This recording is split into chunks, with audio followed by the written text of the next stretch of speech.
सत्संगत कहते हैं कि संगत से गुड़ होत है, संगत से गुड़ जात। कि जैसी संगत वैसी रंगत।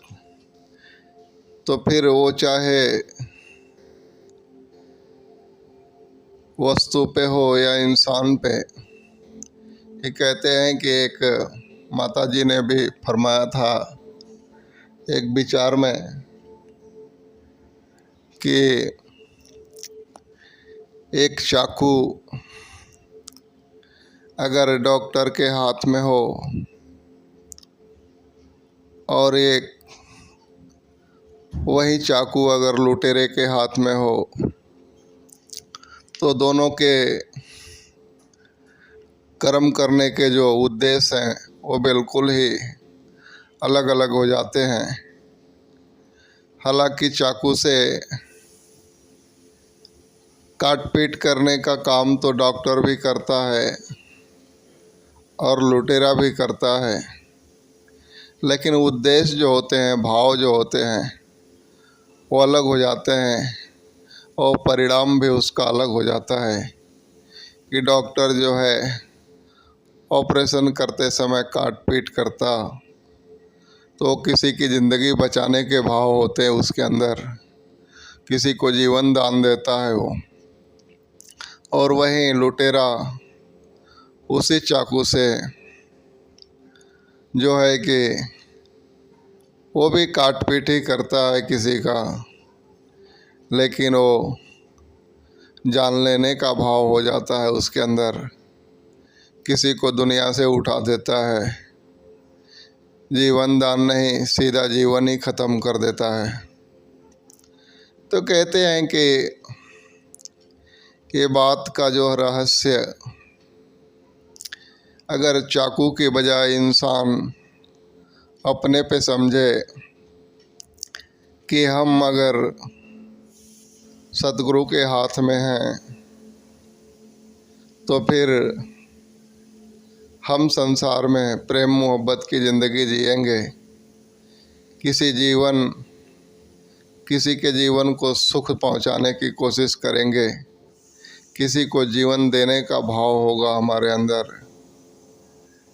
और हमारे कर्म जो है किसी के जीवन को ख़त्म करने वाले नहीं, बल्कि उसको जीवन दान देने वाले हो जाएंगे।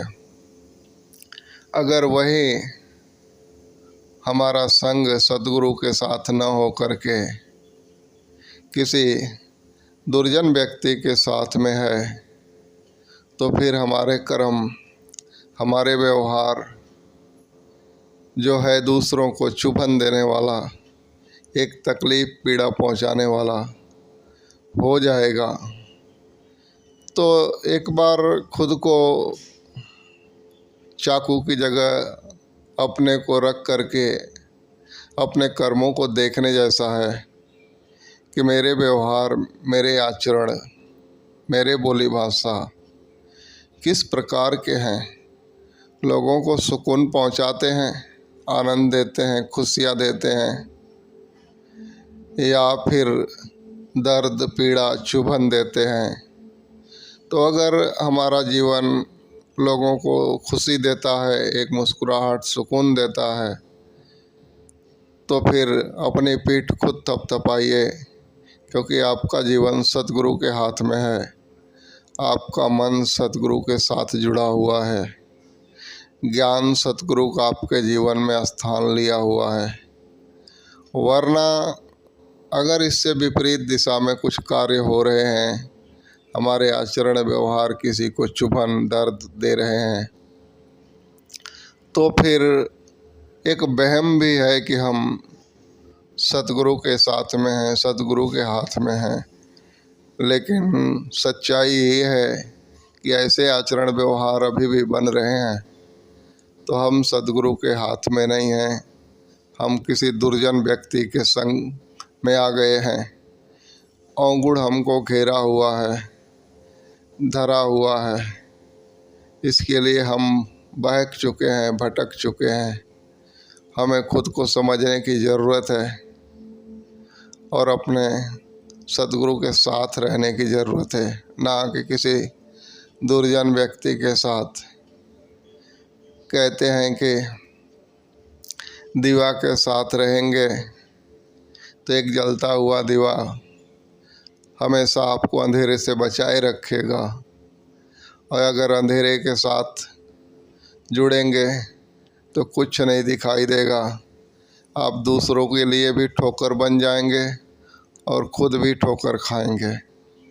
तो इसके लिए एक प्रकाश के साथ, एक ज्योति के साथ, एक निरंकार के साथ, सतगुरु के साथ, इनके वचनों के साथ ही रिश्ता रखें, तो ही जीवन में सुख है, आनंद है, खुशी है और जीवन का मोल है, वरना फिर कोई मोल नहीं। कौन पूछता था तेरी बंदगी से पहले, बुझा हुआ चिराग था तेरी रोशनी से पहले। तो आइए इस ज्ञान से जुड़े रहें, सतगुरु से जुड़े रहें और खुद पे और खुद के कर्मों पे भी ध्यान रखें।